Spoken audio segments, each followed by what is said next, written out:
In this unit, you learned about network security and just how dangerous the internet can be. You learned that when thinking about security, this is the model you should assume. The network is not your friend.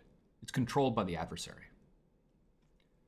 Specifically, an adversary can eavesdrop on anything you transmit. An adversary can tamper with and rewrite your messages. An adversary can suppress messages you send so they don't arrive.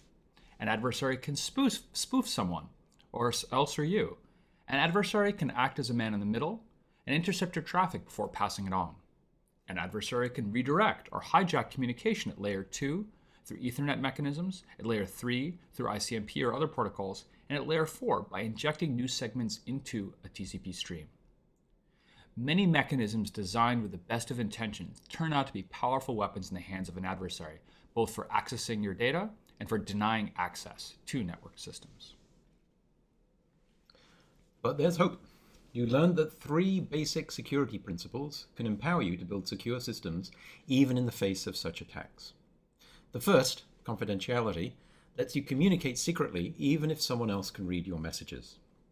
Using confidentiality, you can communicate with another party over an untrusted network and be confident that no one else can read your traffic.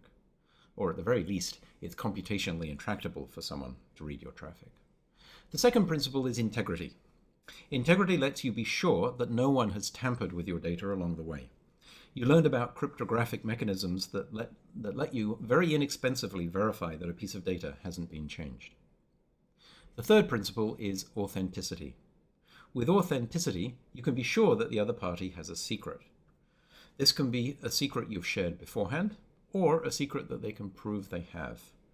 You, of course, can't be sure who the other party is, but you can at least be sure that they have a secret that only someone else you trust has. Practically speaking, you also learned a whole bunch of security tools that can achieve these principles. You learned about symmetric cryptography, where 2 parties share a secret. You learned about block ciphers, which transform fixed blocks of data.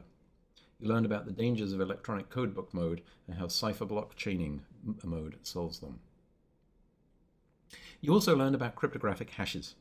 They have the wonderful property that they are easy to compute, but it would be intractable for an attacker to generate an input which would compute to a specific hash value.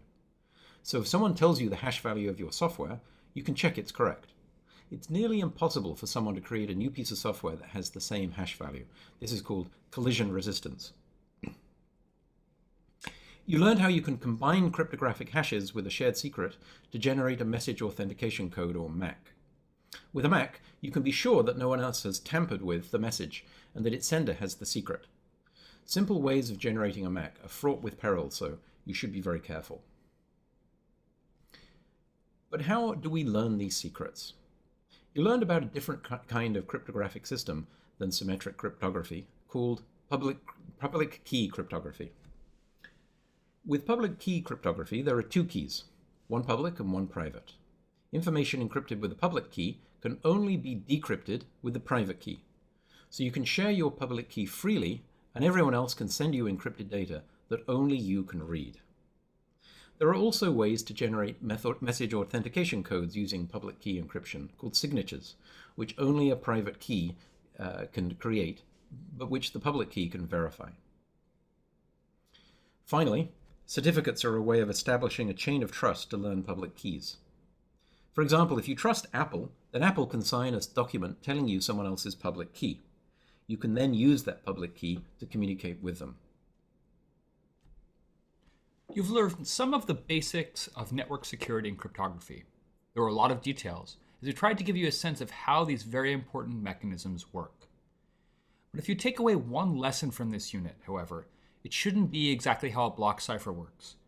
It should be that in security, it's very easy to make a mistake. So don't try to implement these mechanisms yourself.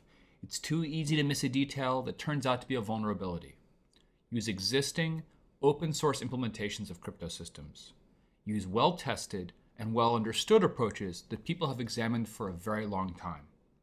Finally, be careful and follow best practices. And remember, the NSA is listening.